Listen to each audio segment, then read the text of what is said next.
महाभारत के अंत में पांडवों की अंतिम यात्रा का एक गहरा और प्रतीकात्मक अर्थ है। पांडवों की अंतिम यात्रा स्वर्ग की ओर थी, लेकिन इस यात्रा में सभी पांडव नहीं पहुंचे। इसके पीछे अनेक धार्मिक, दार्शनिक और काव्यात्मक कारण हैं। यह प्रश्न महाभारत के अंत में उठता है, जब पांडवों को धरती के राजा के रूप में अपने कर्तव्यों से निवृत्त होने के बाद स्वर्ग की ओर यात्रा करनी होती है। इस यात्रा में एक के बाद एक पांडवों की मृत्यु हो जाती है और अंत में केवल युधिष्ठिर, उनके साथ उनका कुत्ता स्वर्ग पहुंचते हैं। आइए इस घटना के विभिन्न पहलुओं को समझते हैं। 1.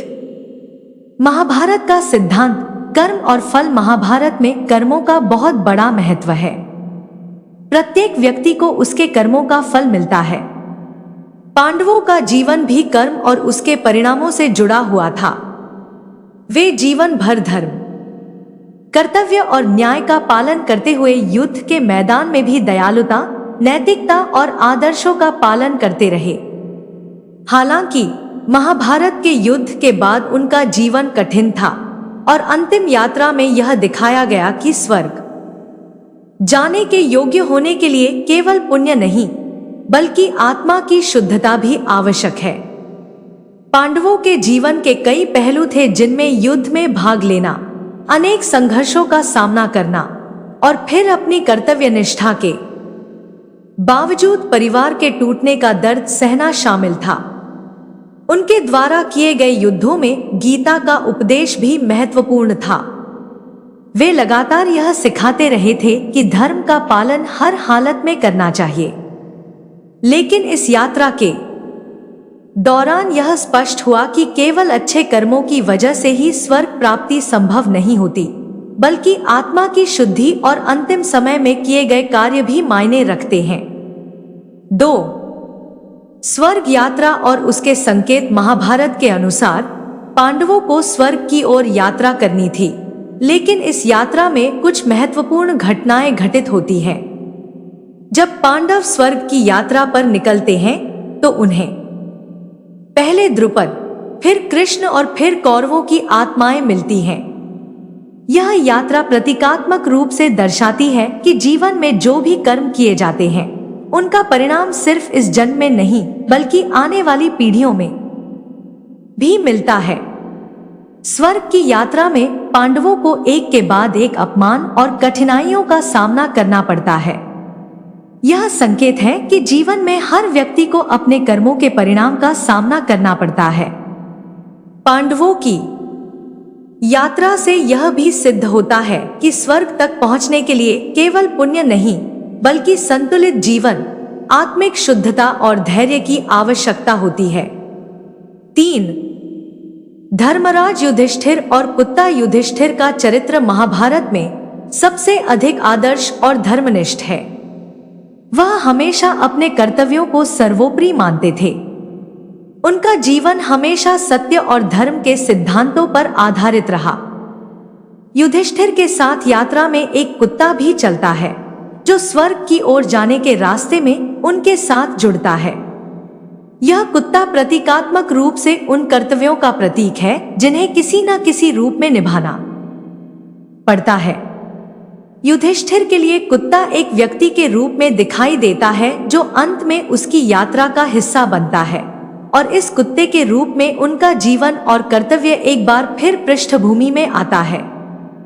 युधिष्ठिर के साथ कुत्ते की उपस्थिति दर्शाती है कि जब हम अपने कर्मों और यात्रा में सत्य, ईमानदारी और सेवा की भावना रखते हैं, तो यह सब हमें स्वर्ग की ओर ले जाता है।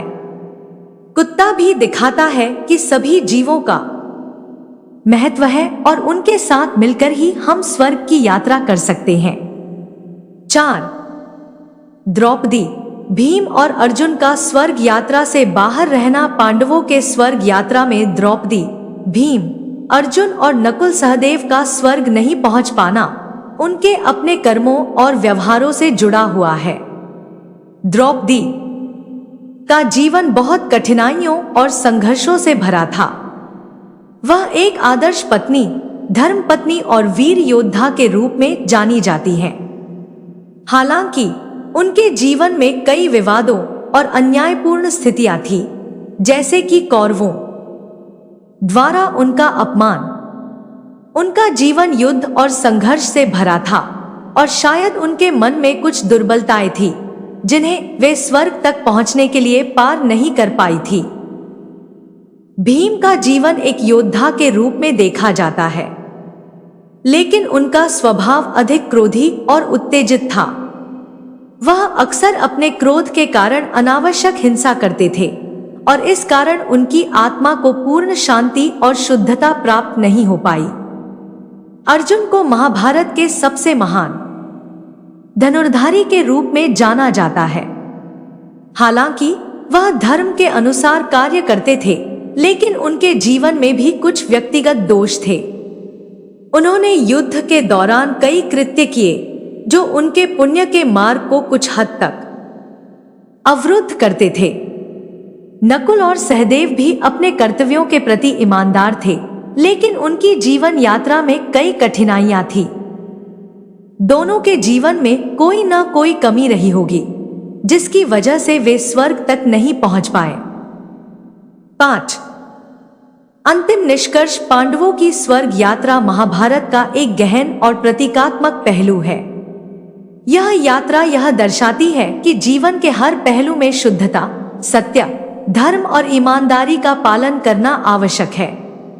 केवल पुण्य ही नहीं, बल्कि हमारी आंतरिक शुद्धता, हमारी आत्मा का विकास और हमारा व्यवहार ही हमें अंतिम मंजिल तक पहुंचाते हैं।